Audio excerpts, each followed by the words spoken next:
जीवन अपने में न तो सुख है न दुख, देखने देखने की बात है, दृष्टि की बात है। कैसे देखते हैं इस पर सब निर्भर है। सुख और दुख हमारी व्याख्याएं हैं। सुख और दुख तथ्य नहीं है। सुख और दुख हमसे बाहर नहीं है। सुख और दुख हमारे देखने के ढंग के परिणाम है, निष्पत्तियां हैं।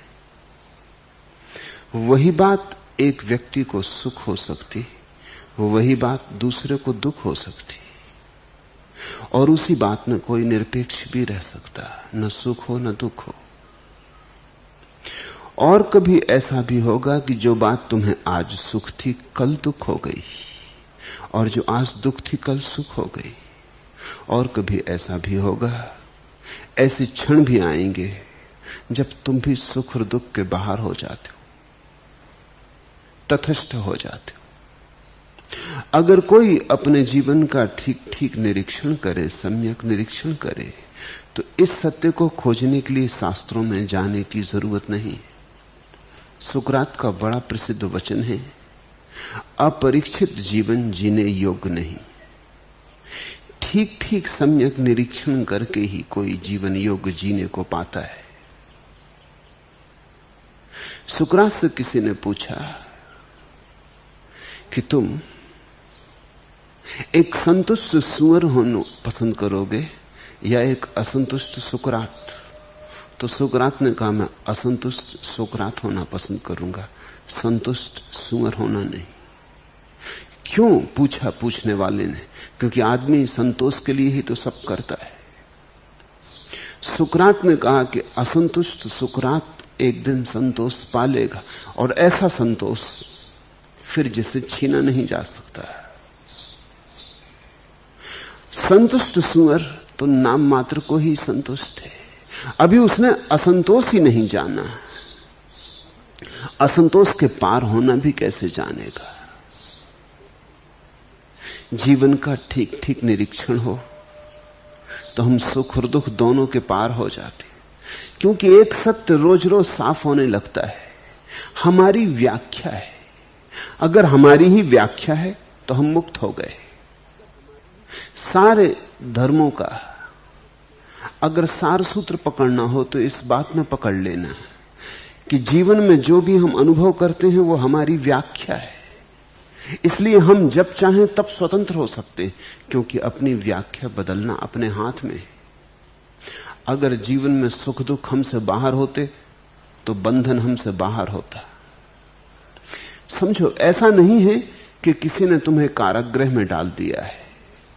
अगर किसी ने कारागृह में डाला हो और जंजीरें पहनाई हो तो फिर तो तुम उसके हाथ में हो। मुक्त करेगा तो मुक्त होगे, मुक्त ना करेगा तो ना हो सकोगे।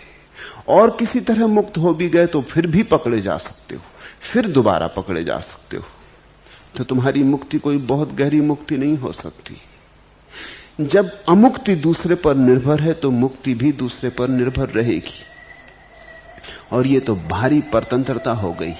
मुक्ति में भी बंधे हैं तो ये तो भारी परतंत्रता हो गई। स्थिति ऐसी है कि तुमने मान रखा है कि तुम कारागृह में हो, ये तुम्हारी मान्यता है। जंजीरें असली नहीं है, सिर्फ मान्यता की है, सिर्फ धारणा की है। इसलिए जिस दिन तुम आंख खोलकर देखोगे जंजीरें पिघल जाएंगी, जंजीरें विसर्जित हो जाएंगी। ऐसा ही समझो कि जैसे रात सपने में तुमने पाया कि तुम कारागृह में पड़े हो, और सुबह जाग के देखा कि अपने घर में हो। कारागृह तुम्हारी कल्पना का जाल था। बुद्ध के आज के सूत्र महत्वपूर्ण हैं। पहले सूत्र, पहले 3 सूत्र सुसुखम वत् जीवाम वैरिनेसु अवेरिनो वैरिनेसु मनुष्येसु विहराम अवेरिनो। वैरियों के बीच अवैरी होकर अहो हम सुखपूर्वक जीवन बिता रहे। वैरी मनुष्यों के बीच अवैरी होकर हम विहार करते। सुसुखम वत जीवाम आतुरेसु अनातुरा, आतुरेसु मनुष्येसु विहराम अनातुरा। आतुरों के बीच अनातुर होकर अहो हम सुखपूर्वक जीवन बिता रहे हैं। आतुर मनुष्यों के बीच अनातुर होकर हम विहार करते हैं। तीसरा सूत्र, सुसुखम वत जीवाम उस्सकेसु अनस्सुका, उस्सकेसु मनुष्येसु विहराम अनस्सुका। आसक्तों के बीच अनासक्त होकर अहो हम सुखपूर्वक जीवन बिता रहे। आसक्त मनुष्यों के बीच अनासक्त होकर हम विहार करते। इन सूत्रों के जन्म की कथा समझें। साक्य और कोली राज्यों के बीच रोहिणी नामक नदी के पानी को रोककर दोनों जनपदवासी खेतों की सिंचाई करते थे। एक बार ज्येष्ठ मास में फसल के सूखने को देखकर दोनों जनपदवासी साक्य और कोलियों के नौकर अपने अपने खेतों की सिंचाई करने के लिए रोहिणी नदी पर आए। दोनों ही पहले अपने खेतों को सींचना चाहते थे, अतः दोनों में झगड़ा हो चला। यह समाचार उनके मालिक साक्य और कोलियों को मिला। छतरी तो छतरी, तलवारें निकल गईं। वे सेना को साथ लेकर तैयार होकर युद्ध करने के लिए निकल पड़े। भगवान बुद्ध रोहिणी तट पर ही ध्यान करते थे।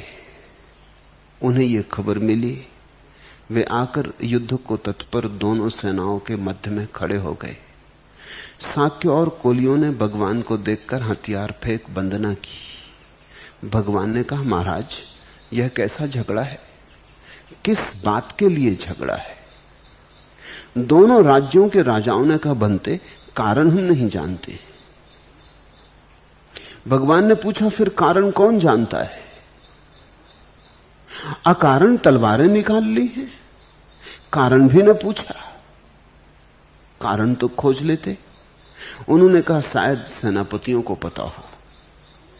सेनापतियों ने उप सेनापतियों की ओर इशारा किया, उप सेनापतियों ने सैनिकों की ओर, और अंततः बात नौकरों पर पहुंची। तब कहीं कारण का पता चला। नौकरों ने कहा, बनते पानी के कारण। बुद्ध ने कहा, पानी के कारण? पानी तो सदा से बहता है यहां, लड़े तुम आज, झगड़ा पानी के कारण नहीं हो सकता। नौकरों ने कहा, समझे बनते, पहले कौन उपयोग करे? तो बुद्ध ने कहा, पहले के कारण, पानी के कारण नहीं। प्रथम कौन हो? पानी को दोष मत दो। बुद्ध हंसे और उन्होंने साक्यों और कोलियों के प्रधानों से पूछा, महाराज पानी का क्या मूल्य है? राजा बहुत लज्जित हुए, शर्माते बोले, अल्पमात्र बनते, ना कुछ। पानी का क्या मूल्य? और मनुष्यों का बुद्ध ने पूछा। राजा और भी सच्चाए और बोले, अमूल्य बनते, मनुष्य से ज्यादा मूल्यवान और क्या है? बुद्ध ने कहा, तो फिर सोचो, अल्पमात्र मूल्य के लिए अमूल्य को मिटाने चले हो?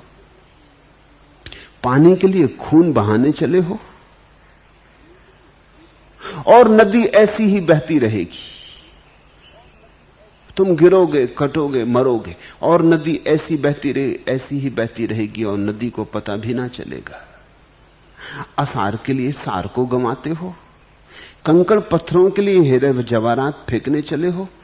इसलिए तुम्हारे जीवन में दुख है, चिंता है, अंधकार है। मुझे देखो, मेरे महासुख को देखो। क्या है इसका राज? यही कि मैं वैर रहित विहरता हूं, यही कि सार को मैं सार और असार को असार देखता हूं। और तब उन्होंने ये 3 गाथाएं कही। तो पहले तो इस कहानी के एक एक शब्द को समझिए।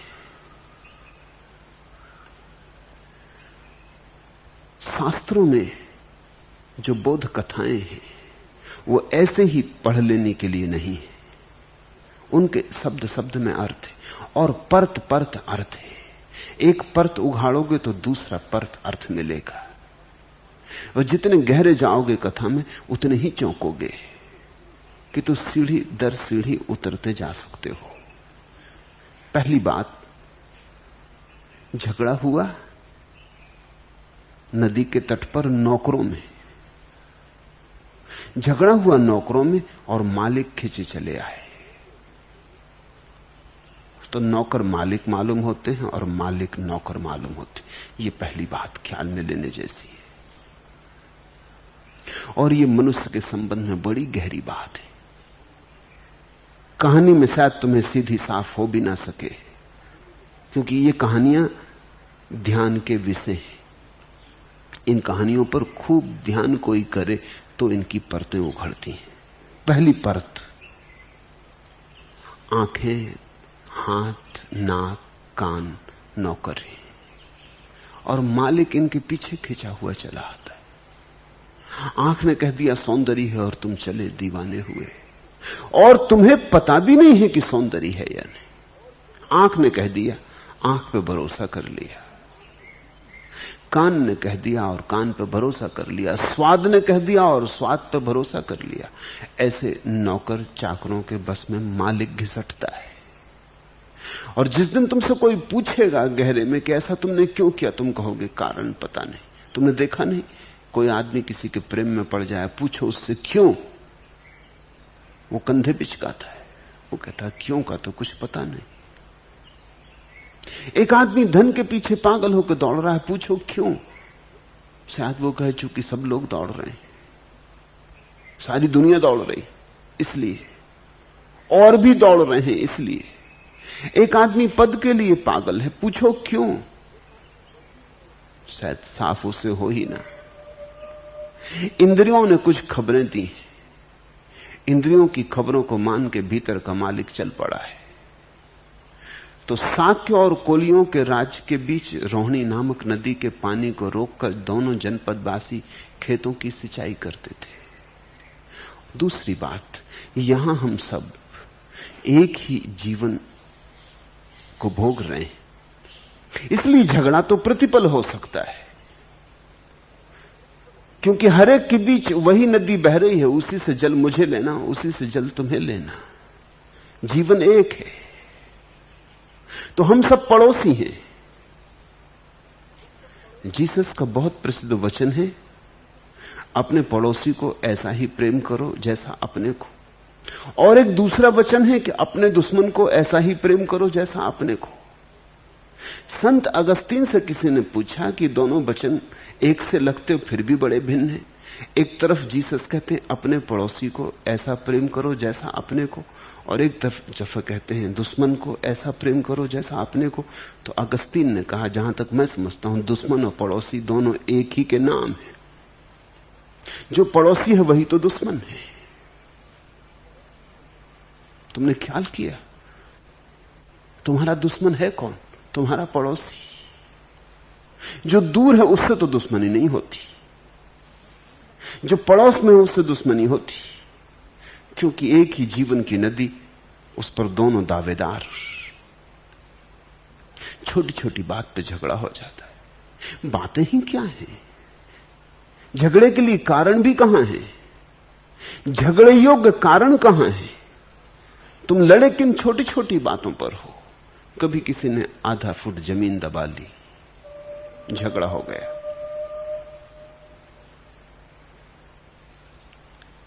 तुमने कभी सोचा भी नहीं है कि झगड़ के तुम क्या गमा रहे हो।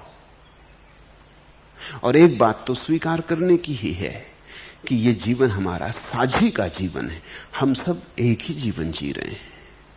तो नदी तो एक है, जल सबको पीना है, प्यासे सब हैं, और स्वभावतः छीना झपटी हो सकती है, लेकिन छीना झपटी करने में मूढ़ता है, मूर्छा है। दोनों जनपदवासी एक ही नदी के जल से अपने खेतों को सींचते हैं। एक बार ज्येष्ठ मास में फसल के सूखने को देखकर दोनों जनपदवासी साखियों और कोलियों के नौकर अपने अपने खेतों की सिंचाई के लिए नदी पर गए। दोनों ही पहले अपने खेतों को सींचना चाहते थे। अब पहले से कुछ लेना देना नहीं है, खेत सींचना असली बात होगी। असली बात है कि खेत सूख रहा है, धूप घनी है, जेठ की दोपहरी है, पानी देना जरूरी है। असली बात पानी देना है। पहले और पीछे का कोई भी मूल्य नहीं है, लेकिन जीवन के सारे झगड़े पहले और पीछे के झगड़े।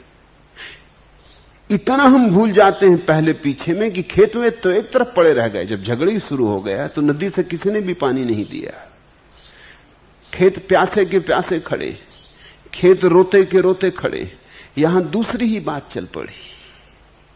कई बार ऐसा होता है कि मूल कारण तो एक तरफ पड़ा रह जाता है, व्यर्थ की बातें बीच में आ जाती, फिर हम मूल को तो भूल ही जाते, फिर हम उन व्यर्थ पर ही जूझते रहते।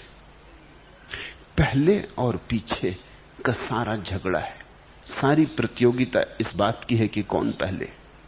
जीसस का दूसरा प्रसिद्ध वचन है कि जो अंतिम है, जो अंतिम होने में समर्थ है, वे ही मेरे प्रभु के राज्य के मालिक होंगे। जो अंतिम होने में समर्थ है। इस जगत में सबसे बड़ी सामर्थ्य है अंतिम होने की सामर्थ्य। प्रथम तो कोई भी पागल होना चाहता है, प्रथम होने में कुछ विशिष्टता नहीं है, सभी प्रथम होना चाहते। प्रथम होना तो बड़ी सार्वजनिक बीमारी है। प्रथम होने का पागलपन तो सभी पर चढ़ा है, और ये प्रथम होने के पागलपन को ही मैं राजनीति कहता हूं। इसलिए राजनीति सारे झगड़ों का मूल आधार है। जब तक दुनिया से प्रथम होने का रोग नहीं जाता, तब तक दुनिया से राजनीति नहीं जाएगी, और जब तक राजनीति नहीं जाती तब तक युद्ध नहीं जाएंगे।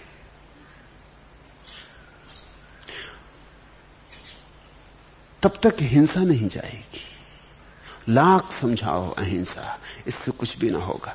तुम हिंसा का सूत्र पकड़ो, हिंसा का सूत्र है मैं पहले, अहिंसा का सूत्र है मैं अंतिम होने को राजी हूं। क्योंकि असली सवाल होने का है।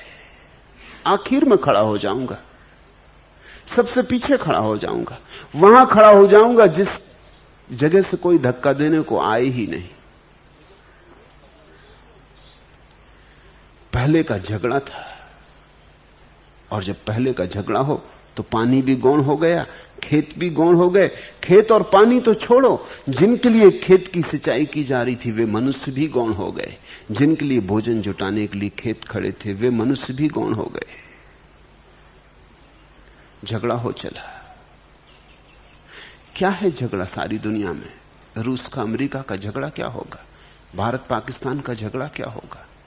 चीन तिब्बत का झगड़ा क्या होगा? इजराइल इजिप्ट का झगड़ा क्या है? वही झगड़ा है, उसी झगड़े की ये कहानी।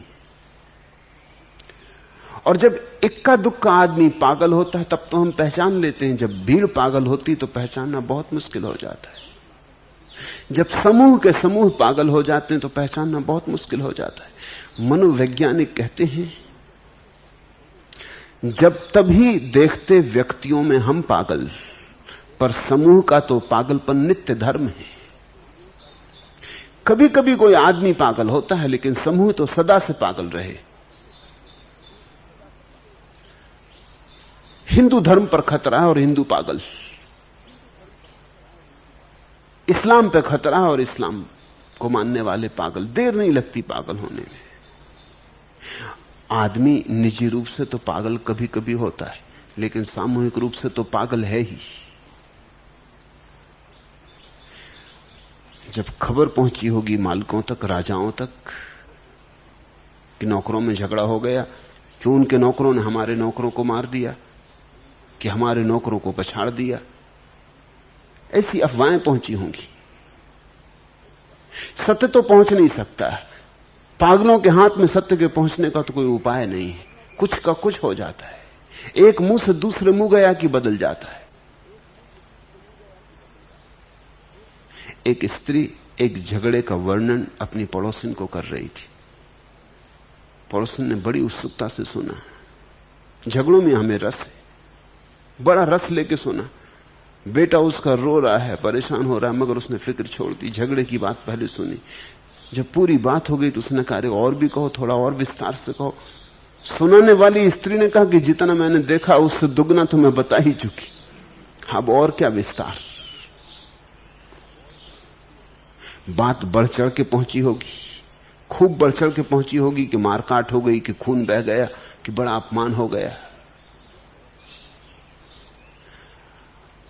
तलवारें खिंच गई, छतरी तो छतरी। ये समाचार जब मालिकों ने सुना तो वे पागल हो उठे।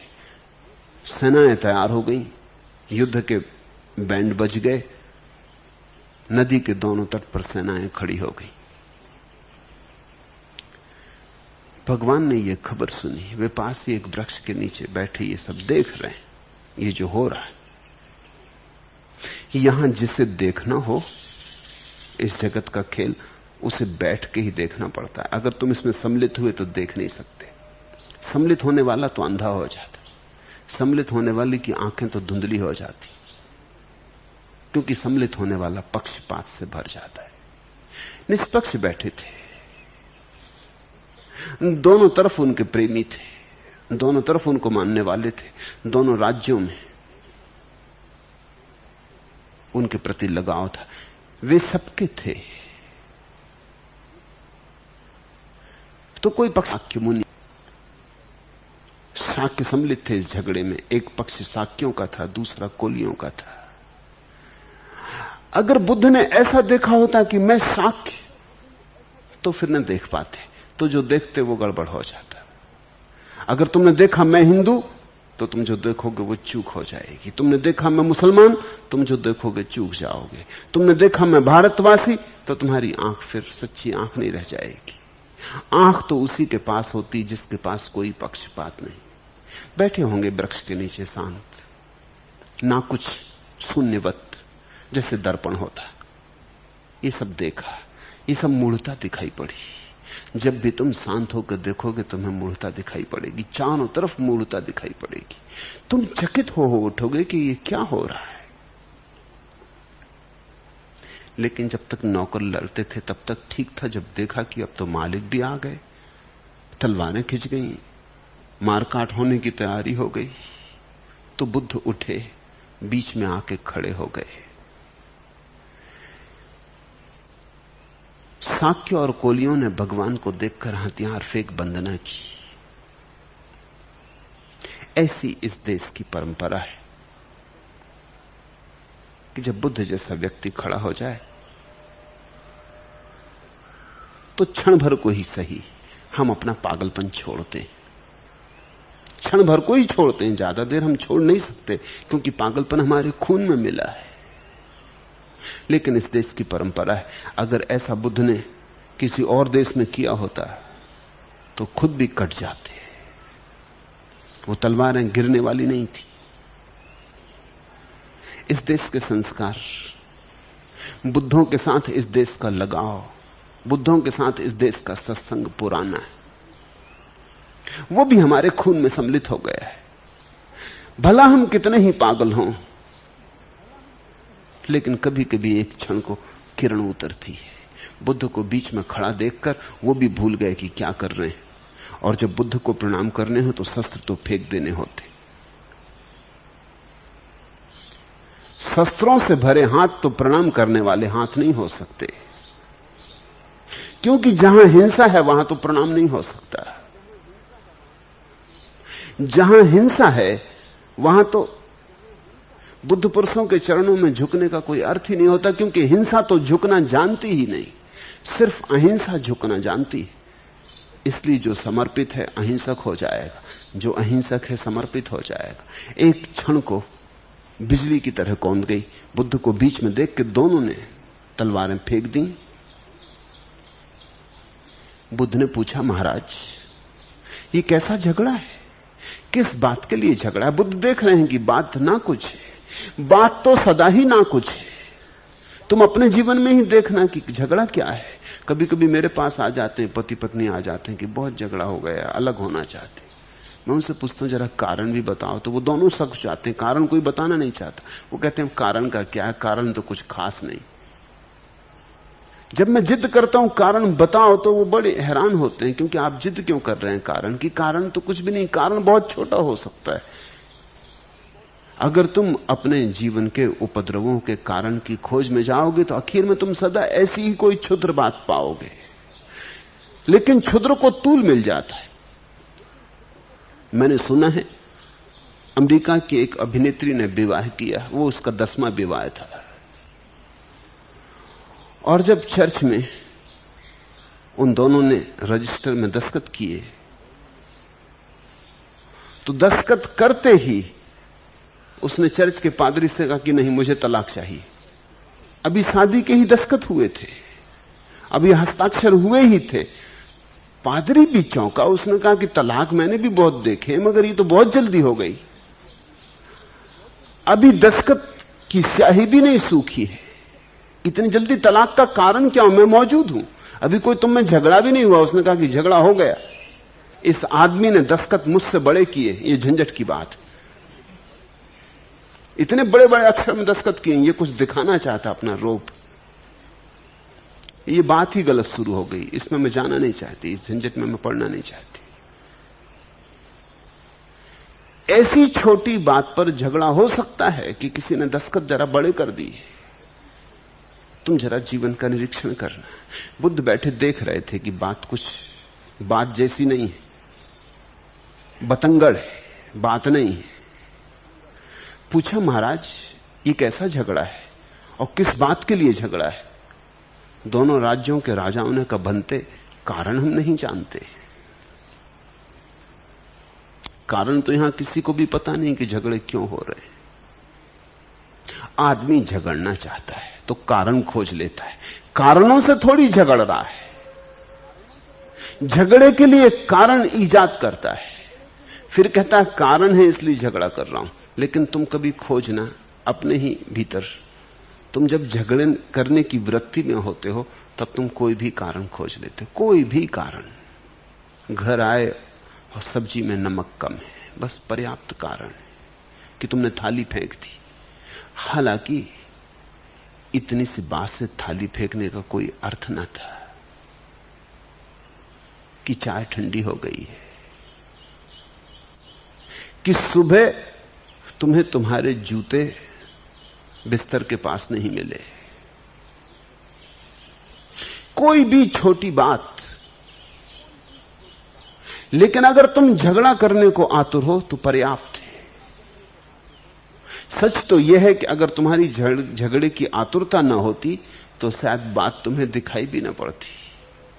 तुम्हारी झगड़े की आतुरता के कारण ही कोई भी कारण खूंटी बन जाता है, फिर उस पर तुम टांग देते हो और कारण को तुम बहुत बड़ा करके बताने लगते हो ताकि जिम्मेवारी भी अपने ऊपर न रह जाए। जिम्मेवारी भी दूसरे पर थोप देते हो कि हम क्या करें, मजबूरी थी, दूसरे ने मजबूर कर दिया था। कारण हम नहीं जानते, उन्होंने कहा। तो भगवान ने पूछा, फिर कारण कौन जानता है? तो सेनापतियों को शायद पता हो, उन्होंने कहा। अब तो उन्हें खुद भी शक हो गया था, इसलिए कहा शायद। और सेनापतियों ने उप सेनापतियों को, और उप सेनापतियों ने सैनिकों को, और आखिर में बात नौकरों पर पहुंची। अब नौकर राजाओं को लड़वाते हैं, पर यही हो रहा है, पूरे जीवन में यही हो रहा है। नौकर ही तुम्हें लड़वा रहे हैं, उलझा रहे हैं। कोई ज्यादा खाए चला जाता है, डॉक्टर कहते हैं मत खाओ, ज्यादा खाओगे मरोगे, बीमारी होगी, ये होगा वो होगा। लेकिन जीभ की मानता है, डॉक्टर की नहीं मानता। मुल्ला नसरुद्दीन की आंखें खराब हुई जा रही थी, तो डॉक्टर ने उससे कहा कि अब तुम शराब पीना बंद कर दो। अगर तुमने अब शराब पी तो फिर देखने की क्षमता खो दोगे। मुल्ला उठ बैठा, चलने को हुआ तो डॉक्टर ने पूछा, तुमने कुछ जवाब नहीं दिया। मुल्ला ने कहा, देखो डॉक्टर साहब, देखने योग्य जो था मैं पहले ही देख चुका हूं, अब देखने को बचा भी क्या है। शराब छोड़ने की मत कहो, देखने को बचा ही क्या है। मगर शराब की लत, आंखें जाएं, प्राण जाएं, कुछ भी जाए, हम छोटी छोटी लतों को, और छोटी छोटी लतें नौकरों की डाली हुई लतें। कोई स्वाद के पीछे दीवाना है, कोई रूप के पीछे दीवाना है, कोई किसी और चीज के पीछे दीवाना। दीवानगियां अलग अलग होंगी लेकिन दीवानगी है। नौकरों ने कहा, बनते पानी के कारण। वह भी बात सच नहीं है, क्योंकि पानी तो सदा से बहता रहा है, झगड़ा आज उठा है, और पानी तो कल भी बहता रहेगा। तो झगड़ा पानी के कारण नहीं हो सकता, इस पर ख्याल देना। जब तुम किसी बात को कारण बताओ तो ख्याल देना वो असली कारण है या कि कारण कहीं और छिपा है। ये भी नकली कारण है। असली कारण नौकरों को भी पता नहीं है, जिनसे झगड़े की शुरुआत हुई है उनको भी असली कारण पता नहीं। इस जीवन में हम मूर्छित जी रहे हैं, बेहोश नींद में चल रहे हैं, हमें कुछ भी पता नहीं हम क्यों कुछ कर रहे हैं। बुद्ध हंसे और उन्होंने कहा पानी के कारण या कि पहले कौन? तब मूल कारण पकड़ में आ गया। और ख्याल रखो, जब मूल कारण पकड़ में आ जाए तो बदलाहट संभव हो जाती। पहले कौन? पहले कौन का अर्थ है अहंकार मूल कारण है, क्योंकि पहले जो वही बड़ा, पहले जो वही शक्तिशाली, पीछे जो वो छोटा। फिर भी बुद्ध ने कहा प्रधानों से कि महाराज एक बात पूछनी, पानी का कितना मूल्य है? राजा लज्जित हुए, शर्माए, अल्पमात्र बनते। अब बुद्ध के सामने झूठ एकदम बोला भी नहीं जा सकता। यही गुरु के सानिध्य का अर्थ है। जिसे तुम अकेले में शायद न देख पाओ, वो गुरु के सानिध्य में सुगमता से दिख जाएगा। जिसे तुम शायद अकेले में झुटला देते, शायद अपने को समझा लेते, इधर उधर की बातों में उलझा लेते, वो गुरु के सामने स्पष्ट हो जाएगा। बुद्ध की मौजूदगी में बात तो सीधी साफ थी। बात तो अकेले में भी सीधी साफ थी, लेकिन अकेले में तुम ही बचते, तब तुम उसे झुटला लेते, रंग लेते। लेकिन बुद्ध के सामने तो उन्हें स्वीकार करना पड़ा। लज्जित भाव से उन्होंने कहा अल्पमात्र बनते, ना कुछ मूल्य पानी का तो है नहीं। और मनुष्यों का बुद्ध ने कहा बहुत मूल्य है, अमूल्य है मनुष्य, मूल्य कूटा नहीं जा सकता, इतना मूल्य है मनुष्य का। तो उन्होंने कहा फिर सोचो, अल्पमात्र मूल्य के लिए अमूल्य को मिटाने चले हो, ये कैसा सौदा है? असार के लिए सार को गमाते हो, पर हम यही कर रहे हैं। तुम्हारी चेतना तुम कहां कहां उलझाए हो, कूड़े करकट में। तुम अपनी आत्मा को कहां कहां गमाए हो, जहां से कुछ मिलने को नहीं, जहां से कुछ कभी किसी को मिला नहीं। और तुम भी जानते हो, तुम्हारे भीतर भी कभी कभी बुद्धिमानी के क्षण झांकते, और तुम जानते हो कि वहां से तुम्हें भी कुछ ना मिलेगा। सिकंदर को ना मिला, नेपोलियन को ना मिला, अकबर को ना मिला, तुम्हें कैसे मिलेगा? किसी को नहीं मिलता, मिलता ही नहीं, वहां है ही नहीं। लेकिन धन आदमी इकट्ठा करता है और आत्मा को गंवाता है, जीवन को गंवाता है, पद पर चढ़ता चला जाता, नसेनी लगा के पदों पर चढ़ता चला जाता है। इधर हाथ से जीवन खिसकने लगता है, वहां तिजोरी भरती चली जाती। एक दिन अचानक तुम पाते हो मौत आ गई, जीवन भी गया, और जो जोड़ा था जीवन को देके वो भी गया। इस जगत से बहुत हारे हुए लोग लौटते, बुरी तरह हारे हुए लोग लौटते। जिन्होंने किसी तरह का संबंध राम से नहीं जोड़ लिया, वो बुरी तरह हारे हुए लौटते। जिन्होंने किसी तरह अपने भीतर की ज्योति से संबंध नहीं जोड़ लिया, जो जागे नहीं, वो बुरी तरह हारे हुए लौटते। असार को पकड़ते, सार को छोड़ते, कंकड़ पत्थरों के लिए हीरे जवाहरात फेंकने चले हो। इसलिए तुम्हारे जीवन में दुख है, चिंता है, अंधकार है। बुद्ध ने इस छोटी सी घटना को खूब उपयोग का बना लिया। यही बुद्धों की कला है। एक छोटी सी बात थी, उसको एक उपदेश का आधार बना लिया। एक छोटी सी बात को बड़े दूरगामी इशारा बना लिया, तीर बना लिया। कहा यही तुम्हारे जीवन में दुख, चिंता और अंधकार का कारण है। मुझे देखो, मेरे महासुख को देखो। यही तो सारे सद्गुरु कहते रहे, मुझे देखो, मेरे महासुख को देखो। क्या है इसका राज? यही कि मैं वैर रहित विहरता हूं, यही कि मेरी किसी से शत्रुता ना रही,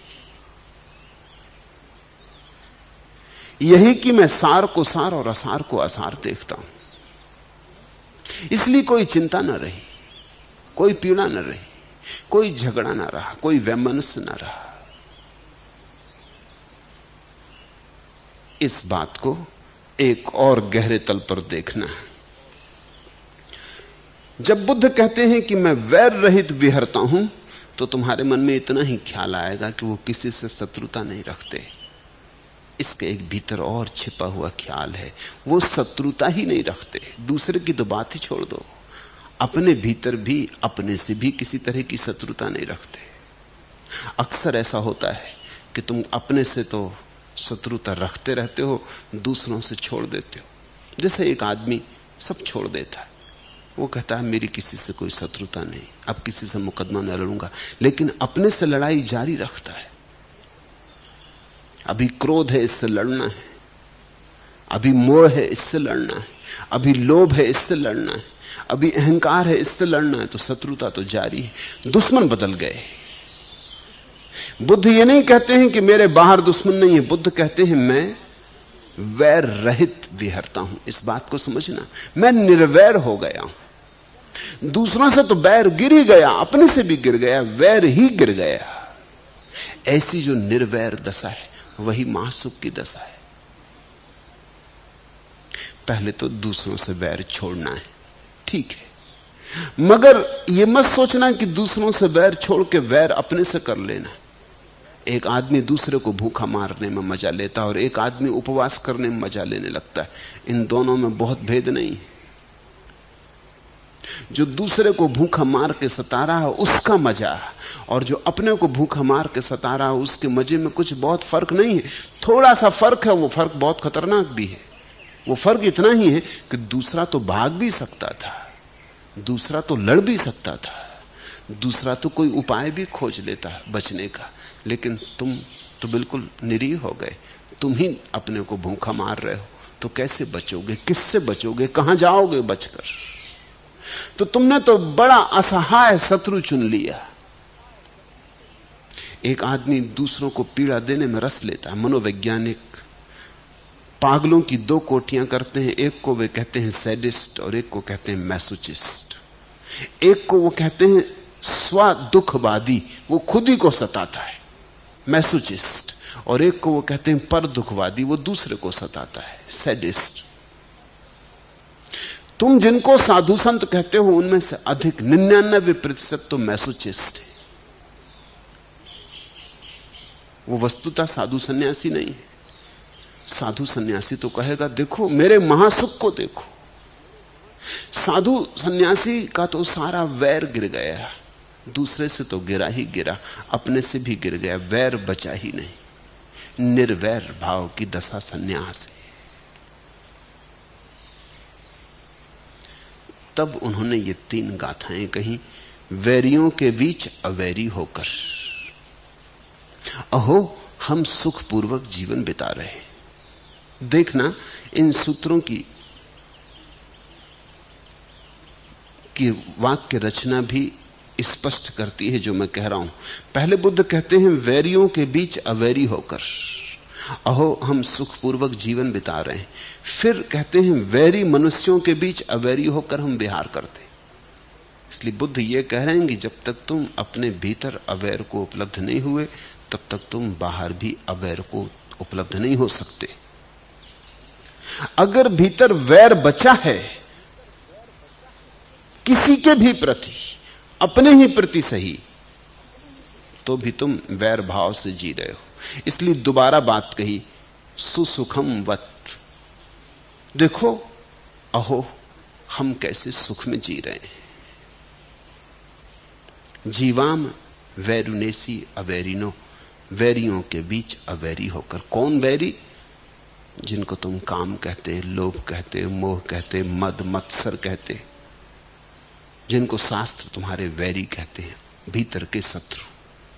वैरियों के बीच अवैरी होकर, इन सारे शत्रुओं के बीच हम अवैरी होकर जी रहे हैं। इनसे भी बैर ना रहा, ये भी रहे, इनकी मर्जी, इनके प्रति भी तटस्थ भाव हो गया, इनके प्रति भी उपेक्षा हो गई। रहो तो रहो, जाओ तो जाओ, जैसी तुम्हारी मर्जी।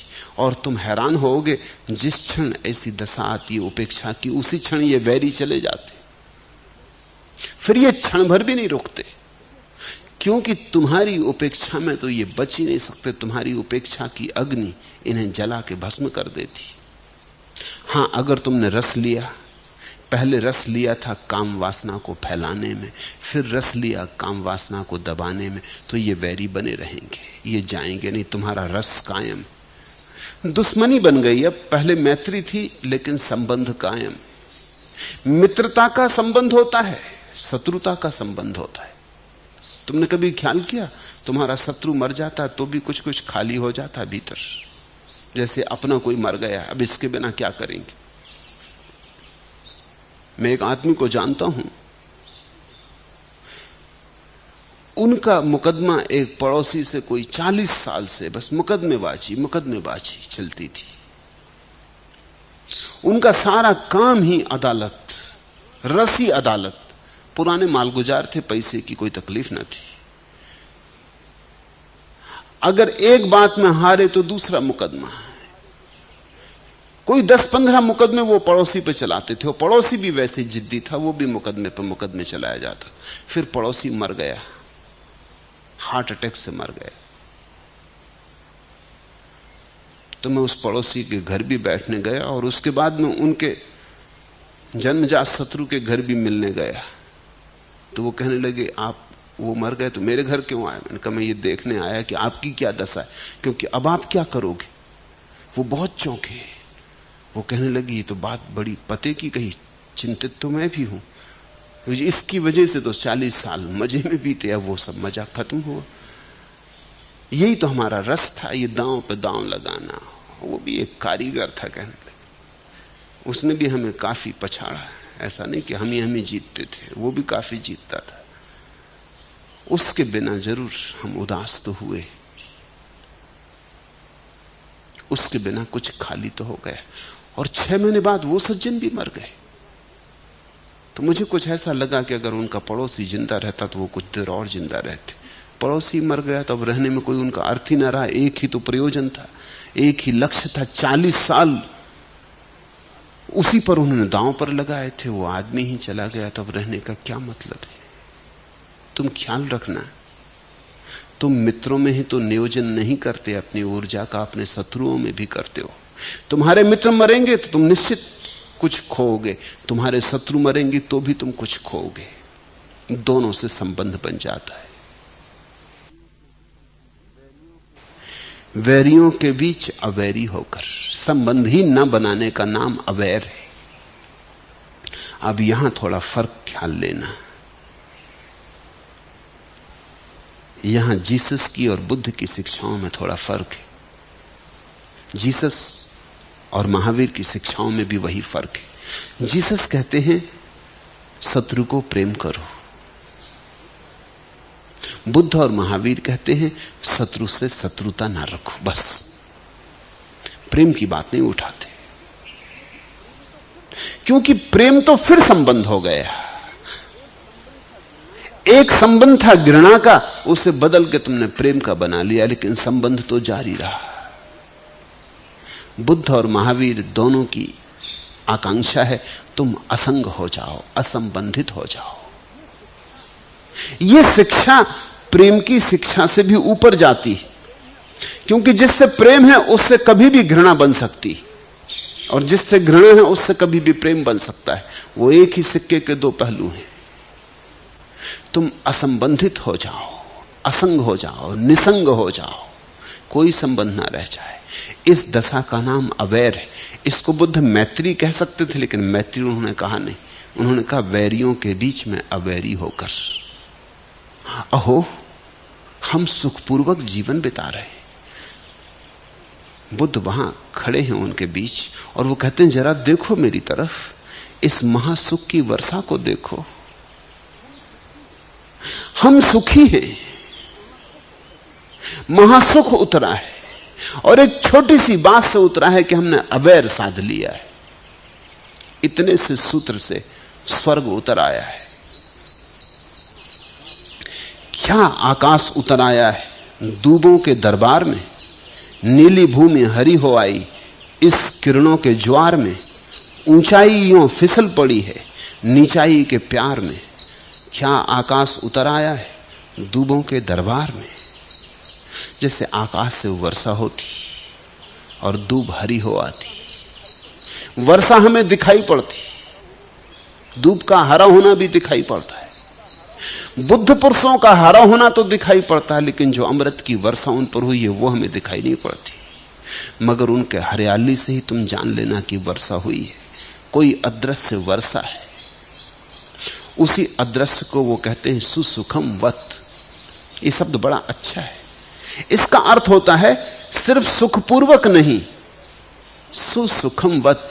सुख जैसे होकर हम विचर रहे, महासुख होकर हम विचर रहे। सुखी होकर नहीं, सुख होकर विचर रहे। जरा हमारी तरफ देखो, वैरी मनुष्यों के बीच अवैरी होकर हम विहार करते हैं। तो पहले तो भीतर के शत्रुओं की बात कही कि उनके बीच हमने निर्वैर साध लिया। फिर बाहर की बात कही कि भीतर जो निर्वैर सद गया वो बाहर भी फैल गया है। आतुरों के बीच अनातुर होकर, अहो हम सुखपूर्वक जीवन बिता रहे, आतुर मनुष्यों के बीच अनातुर होकर हम विहार करते। वही बात ख्याल रखना, भीतर और बाहर। पहला सूत्र भीतर के लिए, भीतर पहले फिर बाहर, क्योंकि जो भीतर घटता है वही बाहर घटता है, तो ही सच्चा है। पहले बाहर घटे फिर भीतर घटे तो खतरा है।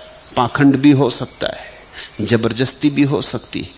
आतुरों के बीच अनातुर होकर, कितनी प्यासें हैं तुम्हारे भीतर, कितनी भूखें हैं, कितनी क्षुधाएं हैं। काम वासना कुछ मांगती, स्वाद कुछ मांगता, आंख कुछ मांगती, कान कुछ मांगते, नाक कुछ मांगती। कितनी मांगे हैं तुम्हारे भीतर, कितने भिखमंगे हैं तुम्हारे भीतर। हम आतुरों के बीच अनातुर होकर इन किसी भी मांग और क्षुधा में हम संयुक्त नहीं, अलग खड़े हो गए। यही सन्यास है। संसार से भाग जाना नहीं, इन प्यासों के बीच प्यास से मुक्त होकर खड़े हो जाना। सुसुखमवत जीवाम आतुरेसु अनातुरा।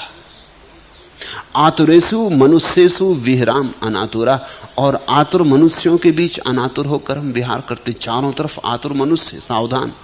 भीतर आतुर वासनाएं हैं, बाहर आतुर मनुष्य। अगर खूब जागे नहीं तो फंस जाओगे किसी न किसी प्यास में, किसी न किसी उलझन में। और हम सब नकल से जीते।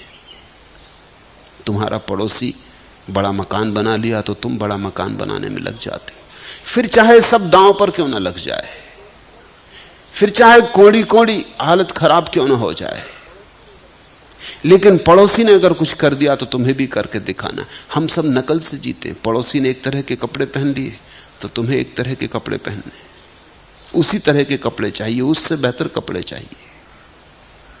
हम जीते हैं नकल से, और नकल बहुत भटकाती। जिसकी हमें जरूरत नहीं है उसको भी इकट्ठा कर लेते। तुम जरा कभी अपने भीतर, अपने घर में गौर करके देखना, तुमने क्या क्या इकट्ठा कर लिया है। इसमें ऐसी कौन कौन सी चीजें थी जिसके बिना चल सकता था। तुम चौंकोगे। इसमें बहुत सी चीजें ना होती तो चल जाता, और शायद ज्यादा सुविधा से चलता, क्योंकि ज्यादा जगह होती चलने फिरने, हिलने डोलने के लिए, थोड़ा अवकाश होता, चिंता कम होती, अशांति कम होती। और जहां चिंता नहीं है वहां सुख का पदार्पण होता है। आसक्तों के बीच अनासक्त होकर अहो हम सुखपूर्वक जीवन बिता रहे, आसक्त मनुष्यों के बीच अनासक्त होकर हम विहार करते। सुसुखमवत जीवान उत्सकेषु अनुसुका, उत्सकेषु मनुष्येषु विहराम अनुसुका। ये पहले 3 सूत्र। फिर चौथा सूत्र, उसकी परिस्थिति। एक दिन भगवान पंचशाला नामक ब्राह्मणों के गांव में भिक्षाटन के लिए गए। मार ने, शैतान ने पहले ही ग्रामवासियों में आवेश कर ऐसा किया कि भगवान को किसी ने कलछी मात्र भी भिक्षा न दी। फिर जब भगवान खाली पात्र गांव के बाहर आने लगे तब मार आया और बोला, क्या श्रमण, कुछ भी भिक्षा नहीं मिली? बुद्ध ने कहा, नहीं, तू सफल रहा और मैं भी सफल हूं। मार समझा नहीं, बोला, यह कैसे? या तो मैं सफल या आप सफल, दोनों साथ साथ कैसे सफल हो सकते हैं? यह तो आप बड़ी तर्कहीन बात कर रहे हैं। बुद्ध ने हंसकर कहा, नहीं, तर्कहीन नहीं है। तू सफल हुआ लोगों को भ्रष्ट करने में, भ्रमित करने में, मैं सफल हुआ अप्रभावित रहने में। और यह भोजन से भी ज्यादा पुष्टिदायी है। मारने एक जाल और फेंका। मारने का तो बनते फिर प्रवेश करें, शायद भिक्षा मिल ही जाए। दिन भर भूखे रहने में क्या सार, परेशानी होगी, पीड़ा होगी। दिन भर के थके मांदे आप दूर यात्रा करके आए हैं, शायद कोई दया खा ही जाए। मार ने सोचा कि इस तरह शायद बुद्ध दोबारा अपमानित हों, क्योंकि गांव के लोगों पर तो उसे भरोसा था। शायद बुद्ध दोबारा अपमानित हों तो क्रोधित हो जाएं। लेकिन बुद्ध ने कहा, जो बात गई सो गई, जो नहीं मिला वो मिलने को नहीं था, जो मिला वो बहुत है। कुछ लौट के जाने की बात नहीं, बुद्ध कहीं लौटकर जाते भी नहीं। बुद्ध ने कहा, बुद्ध लौटकर देखते भी नहीं पीछे। फिर आज का सुअवसर खो देने जैसा नहीं है। भोजन तो मिलता है, मिलता रहता है। आज तो हम जैसे आभास्वर लोक के ब्राह्मण, आभास्वर लोक के देवता प्रीति सुख से जीते हैं, वैसे ही जिएंगे। ये बौद्धों की एक धारणा है कि एक ऐसा लोक है स्वर्ग, जहां ब्रह्म ज्ञान को उपलब्ध व्यक्ति, ब्राह्मण या ब्रह्मा, जो भी नाम देना चाहो, उस लोक का नाम है आभास्वर। वहां कोई स्थूल भोजन नहीं करता, वहां लोग प्रेम का ही भोजन करते। तुम कहते हो ना कभी कभी प्रीति भोज दिया, वहां प्रीति भोज ही चलता है। तुम तो कहते ही भरो प्रीति भोज, खिलाते तो फिर यही स्थूल चीजें हो। लेकिन उस लोक में प्रीति भोज ही चलता है। प्रेम ही वहां एकमात्र भोजन है, वही एकमात्र पोषण है। तो बुद्ध ने कहा, आज हम भी ऐसा सुअवसर मिला, न चूकेंगे मार। आज हम उस लोक के ब्रह्माओं की भांति प्रीति सुख में जिएंगे। आज प्रीति भोज लेंगे। और तब उन्होंने यह गाथा कही,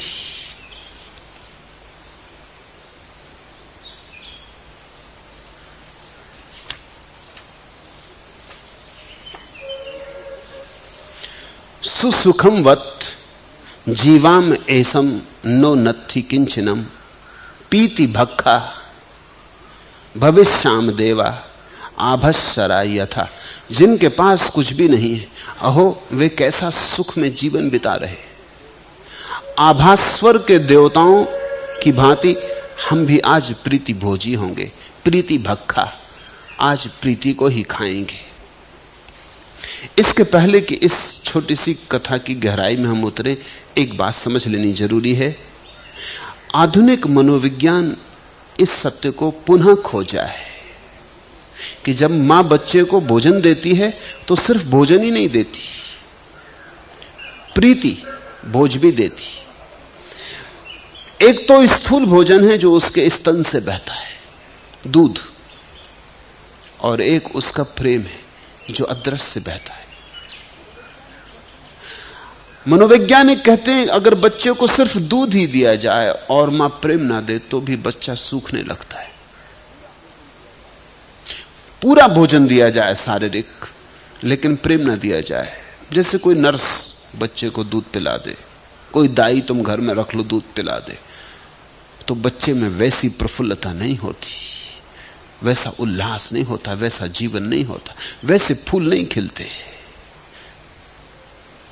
और कुछ बच्चे के जीवन में हमेशा खाली रहेगा, क्योंकि मां दूध तो देती थी, वो तो केवल स्थूल था, उस स्थूल के साथ साथ लगा जुड़ा छाया की भांति सूक्ष्म भी बहता था, वो प्रेम है। प्रेम और भोजन बड़े गहरे जुड़े, इसलिए तो जब तुम्हारा किसी से प्रेम होता है तो तुम उसे भोजन के लिए घर बुलाते हो, क्योंकि बिना भोजन खिलाए प्रेम का पता कैसे चलेगा। जो तुम्हें बहुत प्रेम करता है वो तुम्हारे लिए भोजन बनाता है। जब कोई स्त्री अपने प्रेमी के लिए भोजन बनाती तो सिर्फ भोजन ही नहीं होता, उसमें प्रीति भी होती। होटल के भोजन में प्रीति तो नहीं हो सकती, तो शरीर तो तृप्त हो जाएगा, लेकिन कहीं प्राण खाली खाली रह जाएंगे। मां जब अपने बेटे के लिए भोजन बनाती है तो चाहे भोजन रूखा सूखा ही हो, फिर भी उसमें एक स्वाद है, वो प्रीति भोज है।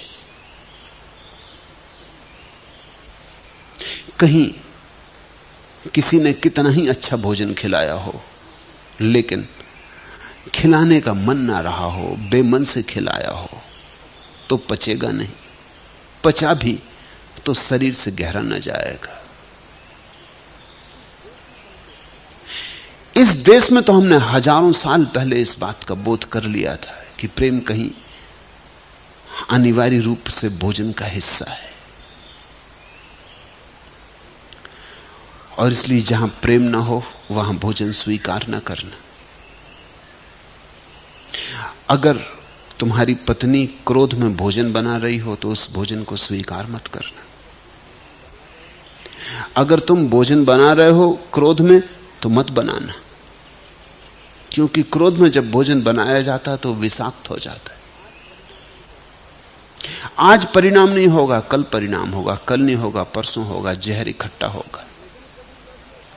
जब तुम भोजन करने बैठो अगर क्रोध में हो तो मत करना भोजन, क्योंकि जब तुम प्रेम से भरे होते हो तभी बाहर से बहते प्रेम को भी तुम भीतर ले जाने में समर्थ होते हो। प्रेम से प्रेम का तालमेल होता है, संयोग होता है, प्रेम की तरंग को भीतर ले जाती। अगर तुम क्रोधित बैठे भोजन कर रहे हो तो तुम भोजन तो कर लोगे, लेकिन प्रेम की तरंग भीतर नहीं जा सकेगी, और फिर क्रोध में जो तुम भोजन करोगे वो भी विषाक्त हो जाएगा। इसलिए इस देश में तो हमने बड़े नियम बनाए थे कि क्रोध में कोई भोजन ना करे, क्रोध में बनाया भोजन ना करे। किसके हाथ का बनाया भोजन करे, किसके हाथ का बनाया भोजन ना करे, किस घड़ी में कोई भोजन बनाए। इस देश में तो 4 दिन के लिए स्त्रियां जब उनका मासिक धर्म हो तो भोजन के लिए मना कर दिया था। अब संभव है कि भविष्य फिर विज्ञान के आधार से मना करे, क्योंकि जब 4 दिन स्त्रियों का मासिक धर्म होता है तो उनके शरीर में इतने रूपांतरण होते हैं, इतना हार्मोनल अंतर होता है कि उनके भीतर सब प्रीति सुख सूख जाता है, इतनी पीड़ा होती। उस पीड़ा और दर्द में आशा नहीं है कि उनका प्रेम बह सके, इसलिए उस घड़ी में भोजन बनाना ठीक नहीं।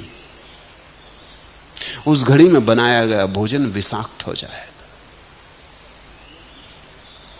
इस पर तो प्रयोग भी चले हैं। इंग्लैंड की एक प्रयोगशाला दिलाबार में उन्होंने प्रयोग किए। अगर जिस स्त्री को मासिक धर्म के समय बहुत पीड़ा होती, पेट में बहुत दर्द होता है, उस समय अगर वो गुलाब का फूल अपने हाथ में ले ले तो दुगनी गति से गुलाब का फूल सूख जाता है। दुगनी गति से। वही स्त्री जब मासिक धर्म में ना हो तब गुलाब के फूल को हाथ में लेती है, तो अगर उसको सूखने में घंटा भर लगे, मुरझाने में घंटा भर लगे, तो मासिक धर्म के समय आधा घंटे में मुरझा जाता है। तो गुलाब के फूल तक पे तरंगें पहुंच जाती, तो भोजन में भी तरंगें उतर जाएंगी। ये जो हम हैं, केवल शरीर ही नहीं है, आत्मा भी है। तो आत्मा का भी कुछ भोजन होगा, जैसे शरीर का कुछ भोजन। इसलिए तो प्रेम के लिए इतनी लालसा होती। आदमी भूखा रह ले, लेकिन प्रेम के बिना नहीं रहा जाता। आदमी गरीब रह ले, लेकिन प्रेम के बिना नहीं रहा जाता। बिना धन के रह ले, निर्धन रह ले, लेकिन बिना प्रेम के नहीं रहा जाता। प्रेम की एक गहन प्यास है। वो प्यास इतना ही बता रही कि आत्मा कहीं अतृप्त है, आत्मा को जो मिलना था नहीं मिला, आत्मा का भोजन नहीं मिला। तो ये बौद्धों की जो धारणा है बड़ी महत्वपूर्ण है। एक ऐसा देवलोक, देवलोक का मतलब ही होता है वहां जहां शरीर नहीं रहा, सिर्फ आत्माएं। ये कल्पना भी हो तो भी महत्वपूर्ण है, समझने जैसी। तुम्हारे जीवन में दृष्टि बनेगी। इस बात को कोई ऐसा मत मान लेना है कि ऐसा कहीं कोई स्वर्गलोक है या होना चाहिए। ये कोई ऐतिहासिक तथ्य नहीं है, ये तो सिर्फ प्रतीक है। अगर कहीं कोई ऐसा लोक हो जहां शरीर तो गिर गए हों और सिर्फ आत्माओं का वास हो, तो वहां भोजन की तो कोई जरूरत ना होगी, वहां प्रेम की जरूरत होगी। प्रीति भक्खा, वहां तो लोग प्रीति भोज करेंगे, वहां प्रेम ही प्रेम बांटेंगे, परोसेंगे, बुलाएंगे और प्रेम देंगे और प्रेम लेंगे। वहां प्रेम का लेन देन चलेगा, वहां खूब प्रेम का आदान प्रदान होगा। प्रीति भक्खा। तो बुद्ध ने कहा कि आज ऐसा सुअवसर मिला मार, हम भी प्रीति भक्खा होंगे। आज तो प्रेम ही में जिएंगे। अब हम इस कहानी को समझें। एक दिन भगवान पंचशाला नामक ब्राह्मणों के गांव में भिक्षाटन के लिए गए। ब्राह्मणों का गांव, ये ख्याल में रखना, खतरनाक गांव, सब पंडित ज्ञानी। जब भी बुद्ध पुरुष हुए हैं तो पंडितों ने इंकार किया है। जिन्होंने जीसस को सूली दी वो पंडित थे, ब्राह्मण थे, पुरोहित थे। जेरूसलम के बड़े मंदिर का प्रधान पुरोहित उसमें सम्मिलित था। पुरोहितों की काउंसिल ने निर्णय किया था। जितने बड़े पंडित थे यहूदियों के, सबने यह निर्णय दिया था कि आदमी मार डालने योग्य है, यह आदमी खतरनाक है। पंडित ज्ञान के पक्ष में नहीं होता। ये थोड़ा समझना कि क्या बात है। होना तो चाहिए पंडित को ज्ञान के पक्ष में, लेकिन पंडित ज्ञान के पक्ष में नहीं होता। क्यों? क्योंकि अगर बुद्ध सही है तो फिर पंडित का सारा ज्ञान थोथा सिद्ध हो जाता है। वो तो शास्त्र से पाया, वो तो किताब से पाया, और बुद्ध उसे अपने भीतर जगाए हैं, अपने भीतर उठाए। बुद्ध का शास्त्र उनकी चेतना में, और पंडित का शास्त्र तो बाहर है, किताबी है।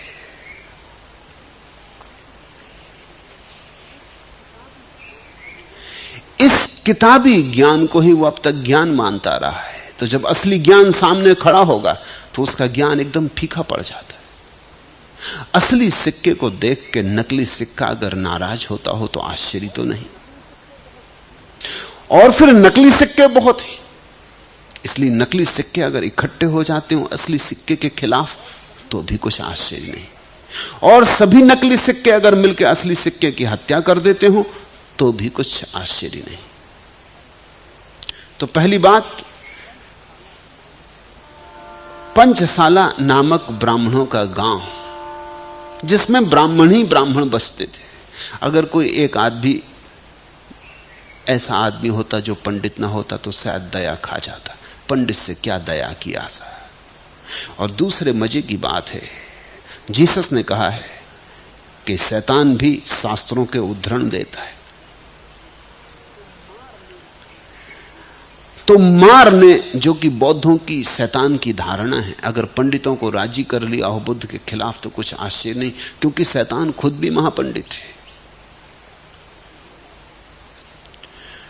तुम्हें शायद पता ना हो, ईसाईयत की यही धारणा है, शैतान देवता है लेकिन उसे स्वर्ग से निकाल दिया गया है, क्योंकि वो ईश्वर से भी वाद विवाद करने को उत्सुक था। पंडित रहा होगा, ब्राह्मण रहा होगा,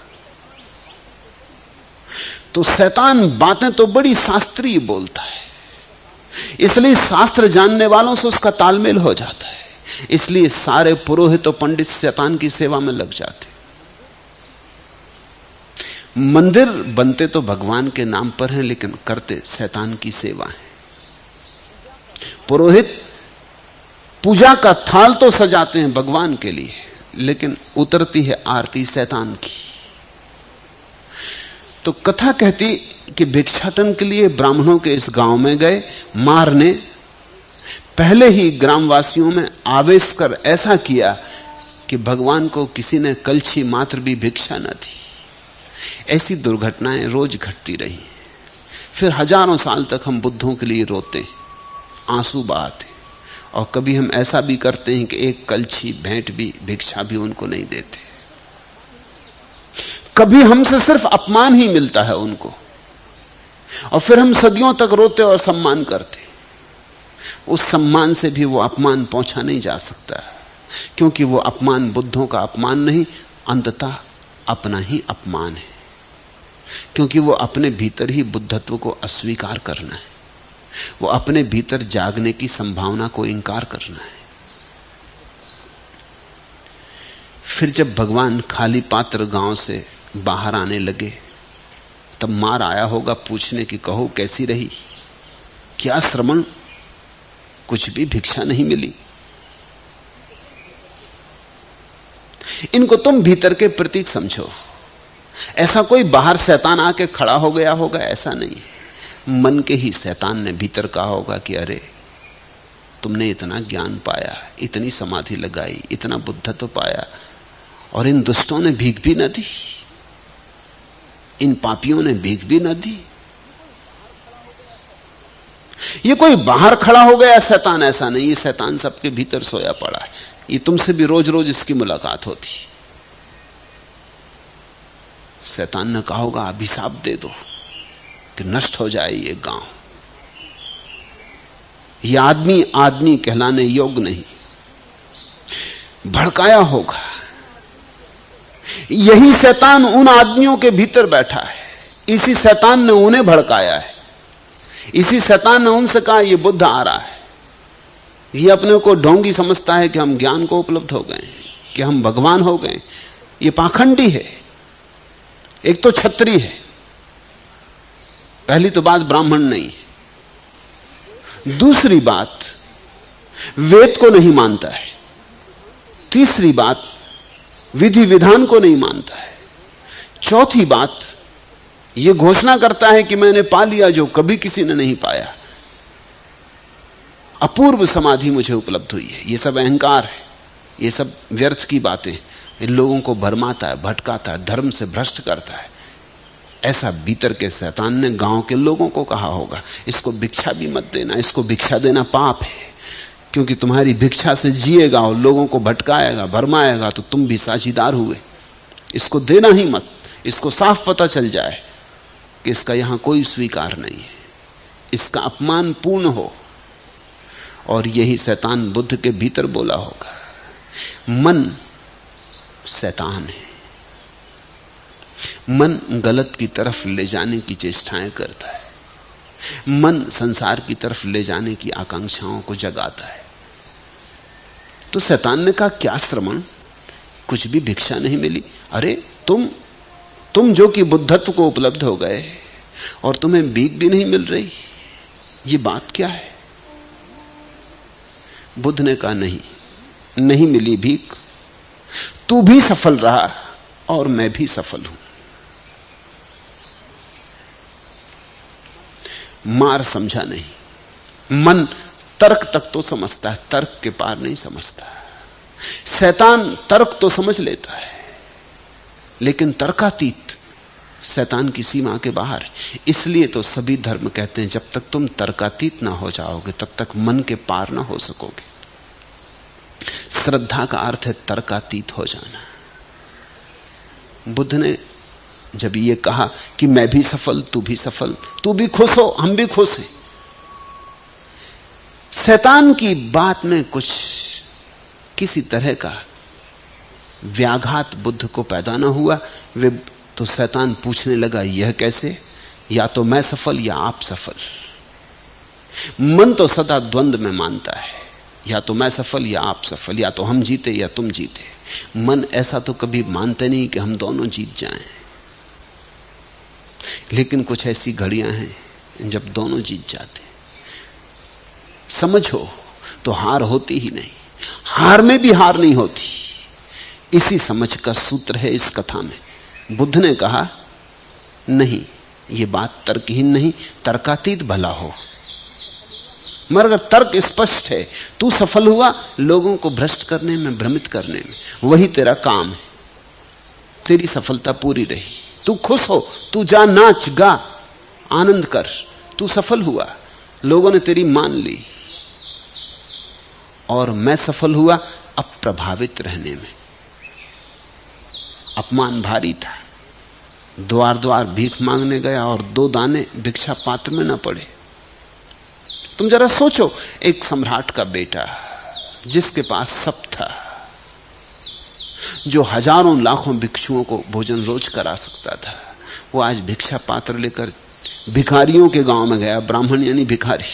सम्राट भिखारियों के सामने भीख मांगने गया और भिखारियों ने भी न दिया। चोट तो लगती होगी, पीड़ा तो होती होगी, लेकिन बुद्ध ने कहा मैं अप्रभावित हो रहा, इसलिए सफल हुआ, खूब सफल हुआ। तूने एक सौभाग्य का अवसर जुटा दिया, अपनी सफलता को जानने का एक मौका बना दिया। और ये भोजन से भी ज्यादा पुष्टदायी है। भोजन से तो ठीक शरीर भरता, लेकिन ये अप्रभावित रहना, इससे मेरी आत्मा बड़ी पुलकित हुई है। इसको मैं कहता हूं दृष्टि, दर्शन।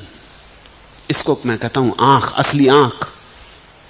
तो अंधेरे को भी रोशनी में बदल लेती, और कांटे को फूल बना लेती, जहर को अमृत कर लेती, बीमारी औषधि बन जाती।